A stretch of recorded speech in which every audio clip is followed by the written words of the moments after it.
Praise the lord. సృష్టికర్త సజీవ స్వరం అనే ఈ కార్యక్రమానికి మిమ్మలను ప్రేమతో ఆహ్వానిస్తున్నాం. మీ అందరికీ నా హృదయపూర్వక వందనములు. ప్రియ దేవుని బిడ్డలారా, బాగున్నారా? ఈ కార్యక్రమం మీకు మీ కుటుంబాలకు ఆశీర్వాదకరంగా ఉందని మీ సంతోషాన్ని మాకు తెలియపరుస్తున్నారు. ఫోన్ కాల్స్ ద్వారా, ఈమెయిల్స్ ద్వారా కూడా. ప్రభువుకు మహిమ కలుగును గాక. ప్రియ దేవుని బిడ్డలారా, ఈరోజు ఒక చక్కని అంశం మీ ముందుకు తీసుకొచ్చాను. ఎందుకంటే ఇప్పుడు ఎవరిని కదిలించండి, అప్పు అప్పు అప్పు. దేవునికి మహిమ. ఎందుకంటే చాలామంది అంటున్నారు, ఇంట్లో వస్తువు కొన్నా ఈఎంఐ తీసుకొని కొన్నానండి, అప్పు చేసి పప్పు కూడు. ఎందుకు ప్రియ సోదరుడా, సహోదరి? దేవుని వాక్యం సెలవిస్తుంది, మనము అప్పు ఇచ్చేవారికి ఉండాలి. ఎప్పుడు మన చేతులు దేవుడు ఎలా ఉంచాలి. ప్రైజ్ ద లార్డ్, హల్లెలూయా. అంతేగాని ఇలా అనొద్దు. దేవుడి రోజు నీతో మాట్లాడుతుంది ఏంటంటే, నువ్వెప్పుడు ఇలా ఇచ్చే వ్యక్తిగా ఉండాలి, కానీ ఇలా అనకూడదు. ప్రైజ్ ద లార్డ్, హల్లెలూయా. ఆ విధంగా ఉండాలి అంటే అప్పు ఇచ్చే వ్యక్తిగా దేవుణ్ణి ఉంచాలనుకుంటున్నావా? అయితే ఏం చేయాలి? రండి మరి వాక్య భాగంలోకి వెళదాం.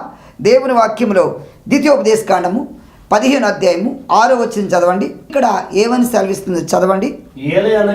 ఏలయనగా నీ దేవుడైన యెహోవా నీతో చెప్పి ఉన్నట్లుగా నిన్ను ఆశీర్వదించెను గనుక నీవు అనేక జనములకు అప్పిచ్చెదవు గాని అప్పు చేయవు. ప్రార్థన.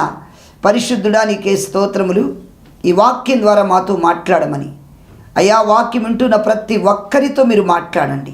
ఈ వాక్యం వింటున్నప్పుడే బిడ్డల జీవితాల్లో ఆశీర్వాదాలు కుమ్మరించమని యేసు నామమున ప్రార్థిస్తున్నాం తండ్రి. ఆమేన్, ఆమేన్, హల్లెలూయా. ప్రియ దేవుని బిడ్డలారా, క్రైస్తవ సోదరి సోదరులారా, మరి ఇక్కడ దేవుని వాక్యం సెలవిస్తుంది, నీవు అనేక జనములకు అప్పిచ్చేదవు కానీ అప్పు చేయవు. ఎప్పుడు అసలు అప్పు ఎలా ఇస్తావు? అప్పు ఎందుకు చేయవు? అప్పు చేయకుండా ఎలా అంటే వాక్యం భాగంలో ఉంది, దేవుని మాట విన్న ఎడల. ఈ బైబిల్లో ఉన్న దీవెనలన్నీ నీ మీదకి రావాలి అంటే, నువ్వు దీవెనకరంగా ఉండాలి అంటే, మరి క్రైస్తవ బిడలారా, కొంతమంది చూడండి, ఎవరిని కదిలించిన ఈరోజు ఈ టీవీ ప్రోగ్రాం వింటున్నారు, చూసిన తర్వాత ఫోన్ కాల్ చేస్తుంటారు. అయ్యా, నాకు 5 లక్షలు అప్పు ఉందయ్యా, 10 లక్షలు అప్పు ఉందనేవాడు కొంతమంది వడ్డీలు కట్టలేకపోతున్నావు అనేవాడు కొంతమంది. ప్రియమైనటువంటి సోదరుడా, అసలు అప్పు ఎందుకు చేస్తున్నావు? కొంతమంది జీవితాల్లో అప్పు చేయడానికి కారణం, జ్ఞానవంతురాలు ఇల్లు కట్టును, 3 రాళ్ళు చేతులతో ఇల్లు ఓడబెరుకునని వాక్యం సెలవిస్తుంది. ఈరోజు కుటుంబంలో కష్టపడుతున్నారు చాలామంది, భార్యాభర్తలు కష్టపడుతున్నారు. కుటుంబాన్ని జ్ఞానముతో కట్టుకునేది స్త్రీ చేతిలో ఉంటుంది. పురుషుడు సంపాదించి తీసుకొచ్చిన తర్వాత జ్ఞానముతో ఎలా మసులుకోవాలి, కుటుంబాన్ని ఎలా కట్టుకోవాలి, వీటిని ఎలా జ్ఞానంతో ఈ కుటుంబాన్ని నడిపించుకోవాలి, స్త్రీ జ్ఞానంతో కుటుంబాన్ని నడపాలి. ఎందుకంటే మాకు తెలిసిన ఒకళ్ళు, ఆ తల్లిగారు కువైట్ వెళ్ళి సంపాదించి ఇల్లు కట్టించారు. ఆమె కువైట్లో ఉండి పిల్లలకు డబ్బు పంపిస్తున్నారు. తర్వాత వీళ్ళు ఏం చేశారు, ఆ కొత్త కోడలు వచ్చింది, కొత్త కోడలికి ఇల్లంతా అప్పచెప్పిన తర్వాత అత్తగారు అనుకుంది, నా కోడలు కరెక్ట్గా మంచిగా చూసుకుంటారు. ఈమె వచ్చేలేకే అప్పులు బోల్డ్ చేసేసింది. ఏంటంటే కనబడ్డాయన్నీ, రోడ్డు మీద వెళ్ళే ప్రతి వస్తువు ఏది వదలదు, అన్నీ కొనేది.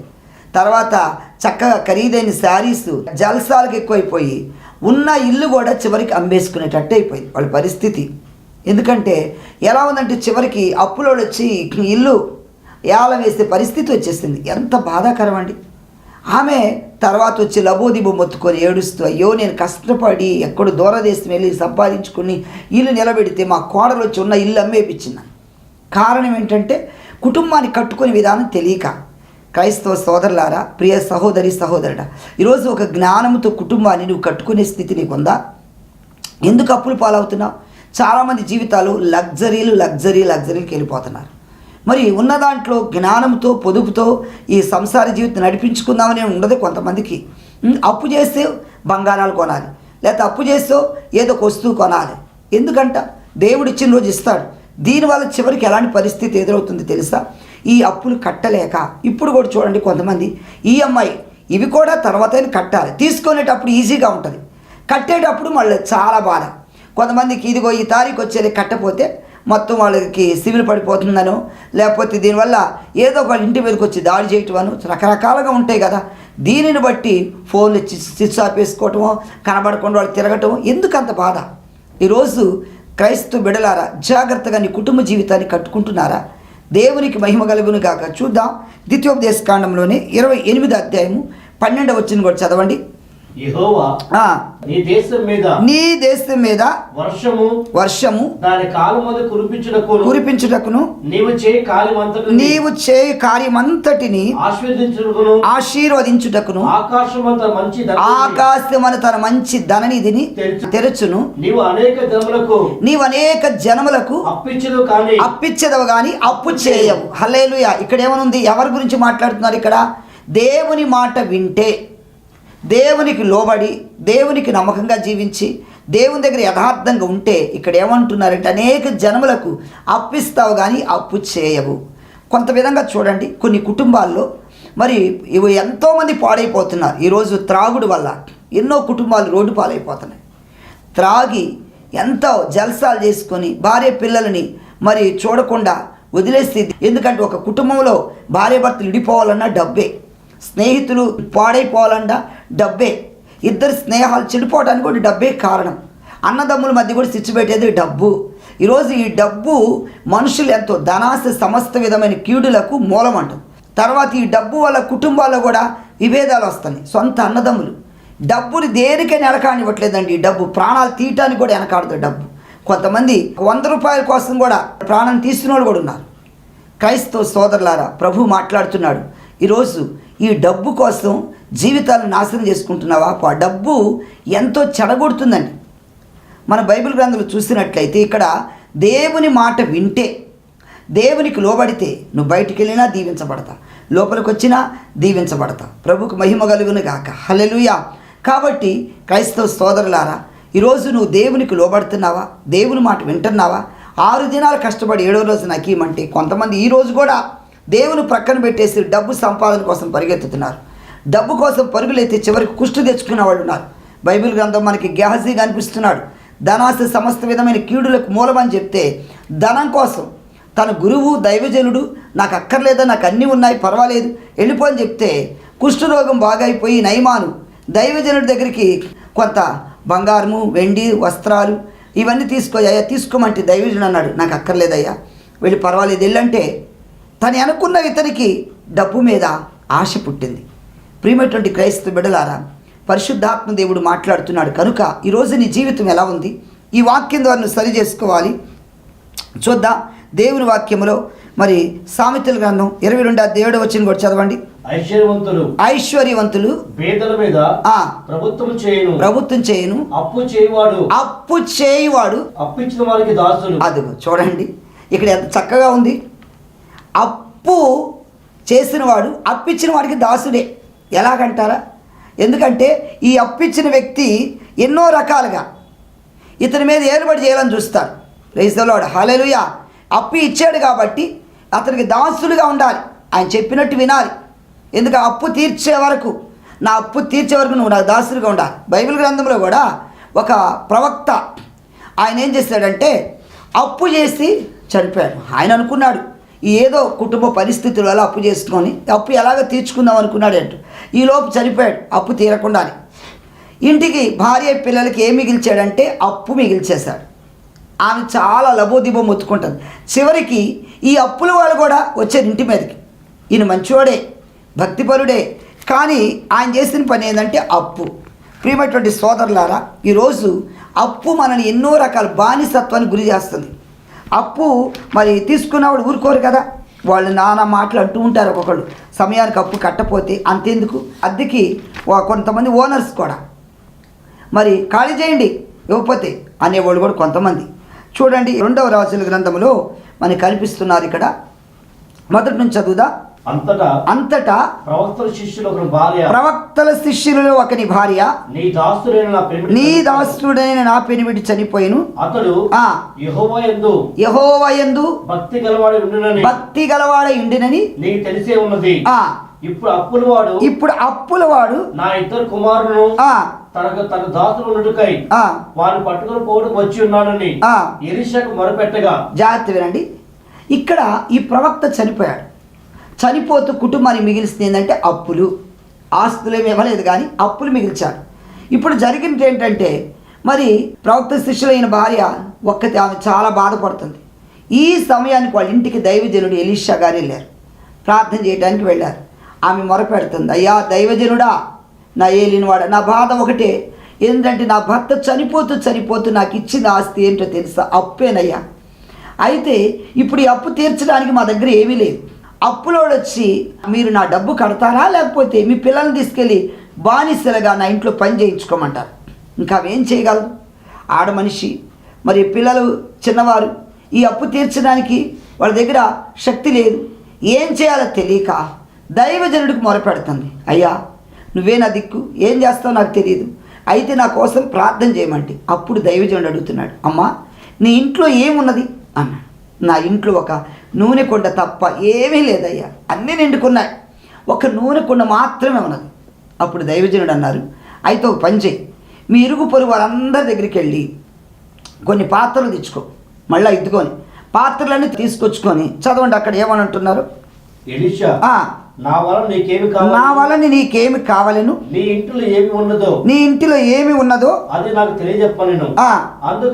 అందుకామె నీ దాసులను నా ఇంటిలో నూనె కుండ ఒకటి ఉన్నది, అది తప్ప మరి ఏమీ లేదను. అతడు నీవు బయటకు పోయి నీ ఇరుగు పొరుగు వారందరి యొద్ద దొరికగలిగిన వట్టి పాత్రలన్నిటినీ ఎరవు పుచ్చుకొనుము. అప్పుడు నీవు నీ ఇంటిలోనికి వచ్చి నీవును నీ కుమారులను లోపల నుండి తలుపు మూసి ఆ పాత్రలన్నిటిలో నూనె పోసి నిండినవి ఒక తట్టున ఉంచమని ఆమెతో చెప్పాను.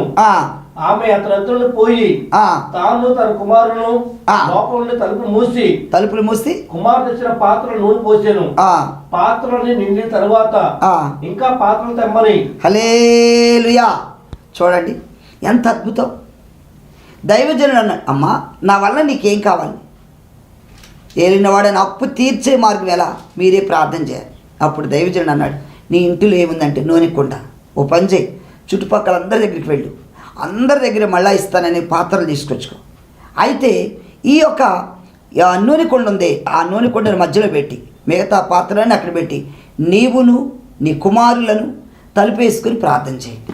గదిలోకి వెళ్ళి నీ కష్టము, నీ బాధ, నీ శ్రమ, సమస్య దేవునికి తెలియపరచండి.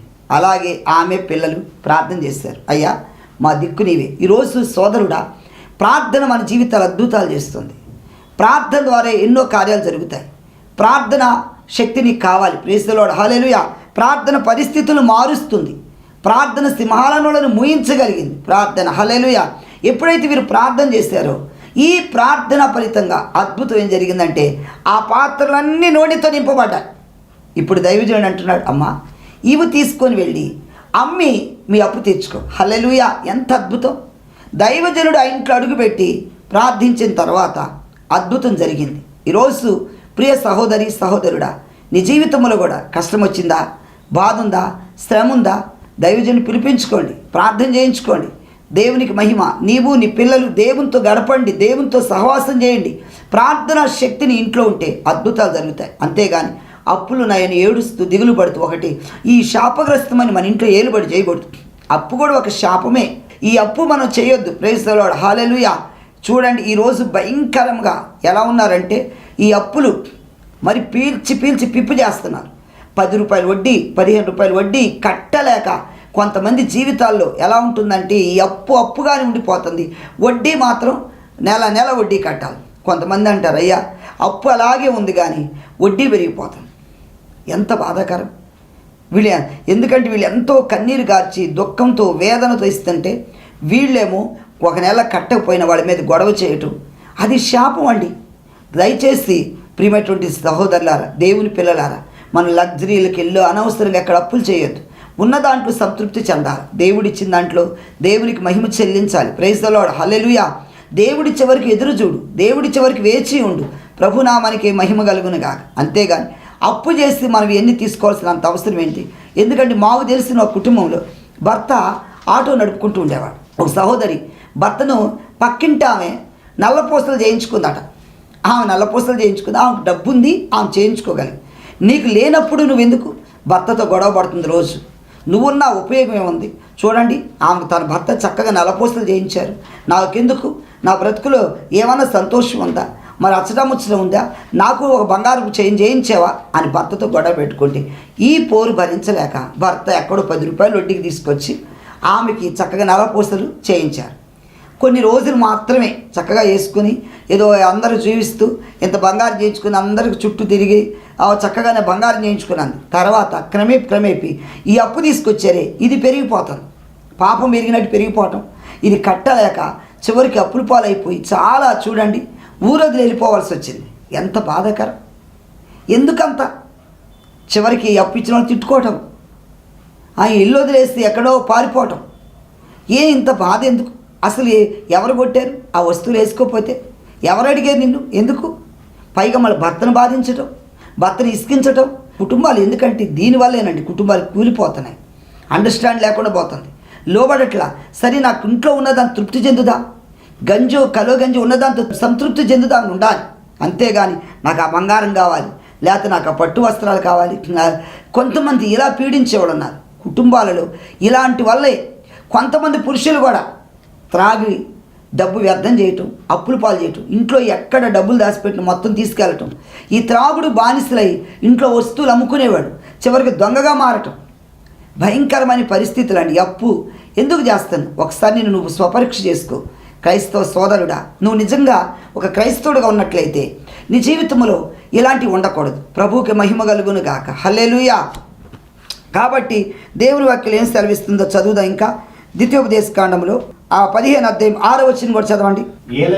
ఏలయనగా నీ దేవుడైన యెహోవా నీతో చెప్పినట్లు నిన్ను ఆశీర్వదించెను గనుక నీవు అనేక జనములకు అప్పు ఇచ్చెదవు గాని ఆమేన్. హల్లెలూయా.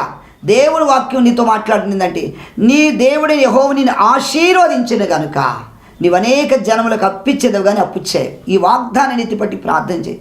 ప్రభువా, ఈరోజు నాతోనే మాట్లాడుతున్నా, ఇంక నేను ఎప్పటికీ అప్పు చేయకూడదయ్యా, నేను అప్పిచ్చే వ్యక్తిగా ఉండాలి. ప్రభుకే మహిమ కలుగును గాక. ఆ విధంగా నువ్వు ప్రార్థన చేయి. దేవుడిని అనేక జనములకు అప్పిచ్చేలాగా దేవుడు నేను చేయాలి. ప్రభునామానికి మహిమ. ఈ వాక్యము మరి ముగించేలోపు నువ్వు దేవుని విజ్ఞాపన చేయి, దేవుని స్తుతించు, ప్రార్థన చేయి.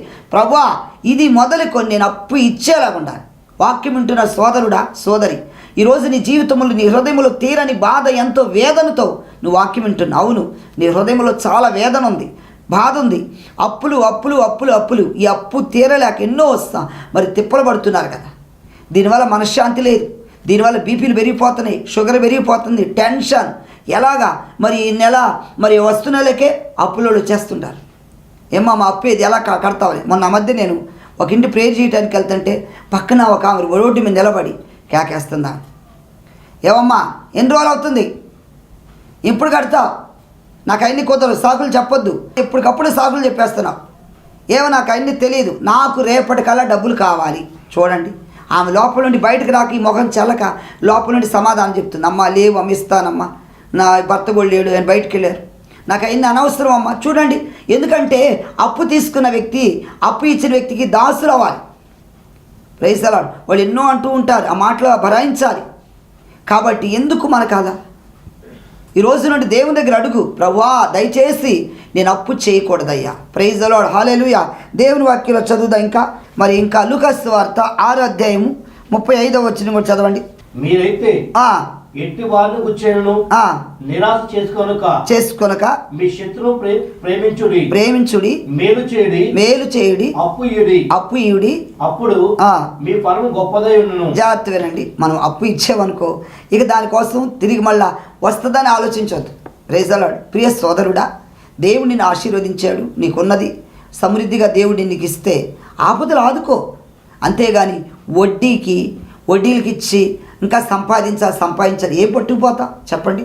వాళ్ళ దగ్గర వాళ్ళు ఎంతో కన్నీరు గార్చి దుఃఖంతో ఏడుస్తూ బాధతో వాళ్ళు కడుతుంటే వాళ్ళు చెమటని ఆ రక్తంగా గార్చికిస్తుంటే పిప్పి చేస్తున్నాం. అది ఎంత మొరపెడుతుంది, అది ఒక శాపంగా మారిపోద్ది మనకి. మనము వడ్డీలాగా. అందుకే జక్కయ్య అంటాడు, ప్రభువా ఎవరి యొద్ద నేను దేన్ని అన్యాయంగా తీసుకుంటే 4 గంతులు చెల్లిస్తానంట. ప్రియ సోదరుడా, తప్పకుండా ఈ అప్పు మనకెందుకంటే ఈ వడ్డీల అక్రమ సంపాదన ఎప్పటికైనా మనకి ఇది కీడికే, మన పిల్లల మీద శాపంగా మారుతుంది. ఎవరు కూడా అన్యాయంగా అక్రమ సంపాదన కొరకు ప్రాకులాడొద్దు, పోరాడవద్దు. క్రైస్తవ బిడ్డలారు, మనం దేవుని పిల్లలం, దేవునికి భయపడాలి. ప్రభునామానికి మహిమ. ఎవరు ఆపదలో ఉన్నారు, కష్టంలో ఉన్నారు, వారికి ఏదో చేయబోదులుగా సహాయకరంగా సహాయపడు. కాబట్టి అంతేగాని ఇదిగో ఈ 1000 రూపాయలు ఇస్తున్నాను వడ్డీ అంత ఇస్తావు, లేకపోతే 10,000 ఇస్తున్నా వడ్డీ అంత ఇస్తావు, అలా ఆశించొద్దు. ప్రభువుకి మహిమ కలుగును గాక. హల్లెలూయా. తోటి క్రైస్తవుగా దేవుని బిడ్డగా నువ్వు సహాయం చేయటానికే నీ చేతులు ఉండాలి. దేవుని నామానికి మహిమ కలుగును గాక. హల్లెలూయా. ఇంకా పరిశుద్ధ గ్రంథంలో చూడండి ప్రియ దేవుని బిడ్డలారా, మరి ఈ అప్పుల గురించి రాయబడింది లూకాసు వార్తలోని 6వ అధ్యాయం 34వ వచనం కూడా చదవండి. మీరు ఎవరి వద్ద మరలా పుచ్చుకోమని నిరీక్షించుదురో వారికే అప్పిచ్చిన మీకేం మెప్పుగలుగును. పాపులను తామిచ్చిన మరలా పుచ్చుకోమని పాపులకు అప్పించరు కదా, మీరైతే ఎట్టివారు కూర్చోను నిరాశ చేసుకోనక మీ శత్రువు ప్రేమించుడి, మేలు చేయుడి, అప్పు ఇయ్యుడి. దేవునికి మహిమ. మనం ఏం చేస్తాం? మనకి ఇష్టమైన వాళ్ళని లేకపోతే మనకి ఇస్తారనుకునే వాళ్ళకి ఇస్తాం, కానీ నిజంగా ఆపదలు, కష్టములు, బాధలు, శ్రమలలో ఉన్న వారికి సహాయం చేయాలి. అలా కాకుండా క్రైస్తవ బిడ్డలారా, ఈరోజు మనం ఆపదలు ఉన్నవారిని ఆదుకునే వాళ్ళ ఉండాలి. అయితే ఈరోజు దేవుని దగ్గర నువ్వు ఒక స్వపరీక్ష చేసుకో. ఎందుకంటే ఈ ద్వితీయోపదేశ కాండంలోనే రాబడి ఉంది. మనము ఎందుకని అప్పులు పాలవుతున్నామంటే, మరి ఆ 28వ అధ్యాయం ఒకసారి వెళదాం. ప్రభు నామానికి మహిమ కలుగును గాక. హల్లెలూయా. 28వ అధ్యాయం మొదటి నుంచి చదవండి. నీవు నీ దేవుడైన యెహోవా మాట శ్రద్ధగా విని నేడు నేను నీకు ఆజ్ఞాపించున్నా ఆయన ఆజ్ఞలన్నిటినీ అనుసరించి నడుచుకుని ఎడల నీ దేవుడైన యెహోవా భూమి మీద ఉన్న సమస్త జనములకు నిన్ను హెచ్చించును. Praise the lord. ఈరోజు నువ్వు హెచ్చించబడాలి, నువ్వు దీవించబడాలి. అంతే. ఎప్పుడు చూస్తున్నా అప్పులు అప్పులు అప్పులు. కొంతమంది కదిలించండి. ప్రతి మాటకి, చిన్నదానికి పెద్దదానికి అప్పు అప్పు అప్పు. హల్లెలూయా. కొన్ని కొట్టుల దగ్గర పెడతారు కొటేషన్లు. ఏమంటారంటే అప్పు ఇవ్వబడదు అని అంటారు. ఇంకొకసారి అప్పు అడగరాదు. Praise the lord. హల్లెలూయా. కాబట్టి అప్పు అడగరాదు అంటారు. కొన్ని చోట్ల అప్పు ఇవ్వబడదు. ఈరోజు నీవు నీ దేవుడిని యెహోవా మాటను శ్రద్ధగా వింటే, ఆయన ఆజ్ఞలు అనుసరించి నడుచుకుని ఎడల ఈ దీవెనలన్నీ నీ మీదకి వస్తాయన్న. ఎలాగా? భూమి మీద నువ్వు హెచ్చించబడతావు, నువ్వు బయటికి వెళ్ళినా దీవించబడతా, లోపలికి వచ్చినా దీవించబడతా, నువ్వు చేయి పనులన్నిటిని ఆశీర్వాదకరంగా ఉంటాయన్న. Praise the lord. ఇక్కడ చూడండి, ఇక్కడ 2వ వచనం చదవండి.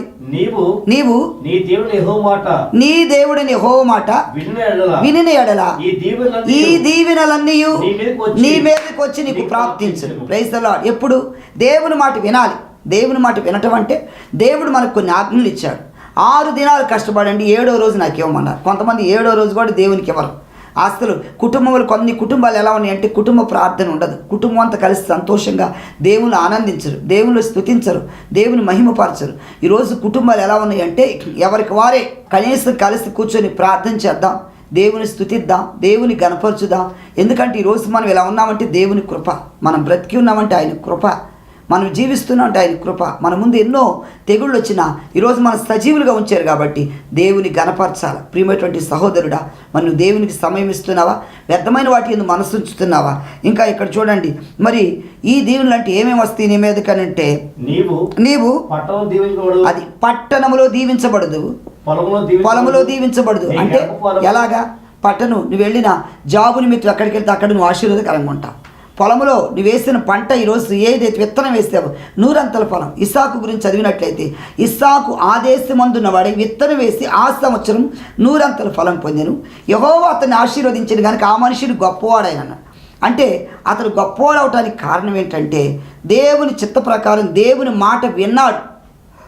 దేశమంతా కరువు వచ్చినా మరి ఇస్సాకు జీవితంలో దేవుడు సమృద్ధిని ఎందుకు ఇచ్చాడు? ఆయన పంట అంతా సమృద్ధిగా పండటానికి కారణం ఏంటంటే దేవుని మాట చొప్పున చేశాడు కనుక అతను ఆశీర్వదించబడ్డారు. ఈరోజు నీ జీవితంలో ఆయన మాట వింటే పట్టణంలో పొలములో దీవించబడతావు. నీ పిండి పిసుకు, నీ తొట్టి సమస్తము దీవించబడతా అంటున్నారు. కాబట్టి ఇంకెక్కడ ఏమన్నారంటే ఇదంతా చదువుకుంటూ వస్తే ఇవన్నీ నువ్వు దేవుని మాట వింటే మరి ఆ విధంగా ఆయా కాలంలో వర్షాకాలంలో చక్కగా వర్షం పడుతుంది. Praise the lord. ఏ కాలానికి ఆ కాలం రీతిలో కాలాలు అనుగుణంగా నడుస్తాయి. దేవుని మాట వినకపోవటం వల్లే ఇవన్నీ కూడా వర్షాకాలంలో ఎండలు, ఎండాకాలంలో వర్షాలు. ఇలా కాకుండా దేవుని మాట మనం వినాలి. ప్రియ క్రైస్తవ బిడ్డలారా, మరి దేవుని మాట వింటున్నావా? ఆయన మాట వింటే అనేక జనములకు అప్పిచ్చే వ్యక్తిగా ఉంచుతాను. ఈరోజు వాక్యం విన్నావు కదా, దయచేసి అప్పు చేయడానికి ప్రయత్నం చేయదు. అప్పు ఉందా, ప్రార్థన చేయి. నీకు అవసరత ఉందా, దేవుని దగ్గర మోకరిల్లు, కన్నీరు విడు. దేవుని ఇవ్వలేదంటే ఏదైనా ఉందా, దేవుడు సమస్తం ఇస్తాడు. కాబట్టి ప్రార్థన చేద్దాం. మనము ఆ సంవత్సరాంగా అక్కడ పరిగెత్తుదాం, ఇక్కడ పరిగెత్తుదాం, వాళ్ళని అడుగుదాం, వీళ్ళని అడుగుదాం, చీప్ అయిపోతాం. అదే నువ్వు దేవుని దగ్గర అడుగు, దేవునికి మొరపెట్టు. దేవుడు ఇవ్వలేదంటే ఏదీ లేదు. ప్రార్థన చేద్దాం. దయచేసి నాతో ఏకీభవించండి. ప్రార్థన. మీ సమస్య ఉందా, బలహీనత, వ్యాధి, అనారోగ్యమా, ఎక్కడ బలహీనత ఉందో అక్కడ చేయబెట్టుకో. ప్రార్థన చేస్తుండే దేవునికి విడుదలిస్తాడు. Praise the lord. పరిశుద్ధుడా నీకే స్తోత్రములయ్యా. ఈ దినమును విత్తబడిన వర్తమానం ప్రతి హృదయములు ఫలింపు దయచేయండి. ప్రభువా, నువ్వు స్వస్థపరిచే దేవుడవు, ఆరోగ్యమిచ్చే దేవుడవు, ఆయుష్నిచ్చే దేవుడవు, సమస్యలు తీర్చే దేవుడవు. ఈ దినమున వాక్యంతో ప్రతి ఒక్కరితో మాట్లాడేవని నమ్ముచున్నానయ్యా. ఈ వాక్యం బిడ్డలను సరిచేయండి నాయన. వాక్యం ద్వారా చక్కదిద్దండి నాయన. మార్పు దయచేయండి. హృదయములకు నిన్ను చేర్చుకొని నాయన అప్పు ఇచ్చేవారికి మమ్మల్ని ఉంచి మహిమ పొందమని యేసయ్యా. ఈ బలహీనతలు ఎక్కడ బిడ్డలకి ఎక్కడ బలహీనతలను ముట్టి స్వస్థపరచమని యేసు నామమును ప్రార్థిస్తున్నాం తండ్రి.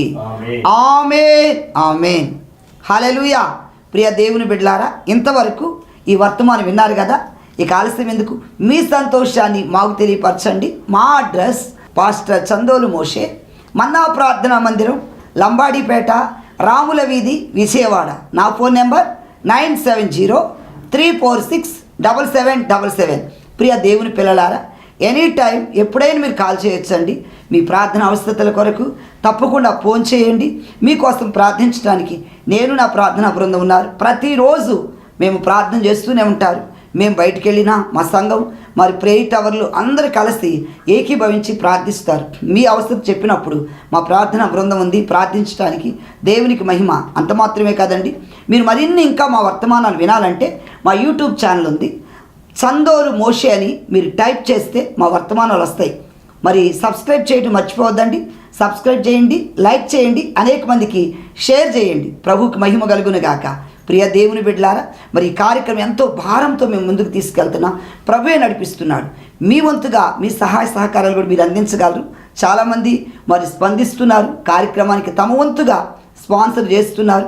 మీరు కూడా ఒకవేళ దేవుడు ప్రేరేపిస్తే మీ వంతుగా ఎంతైనా ఈ కార్యక్రమం మీ సహాయ సహకారం కూడా అందించగలరు. దేవునికే మహిమ కలుగును గాక. దేవుడు మిమ్ములను, మీ కుటుంబాలను ఆశీర్వదించును గాక. దేవునికే మహిమ కలుగును గాక. Thank you. God bless you all. Amen.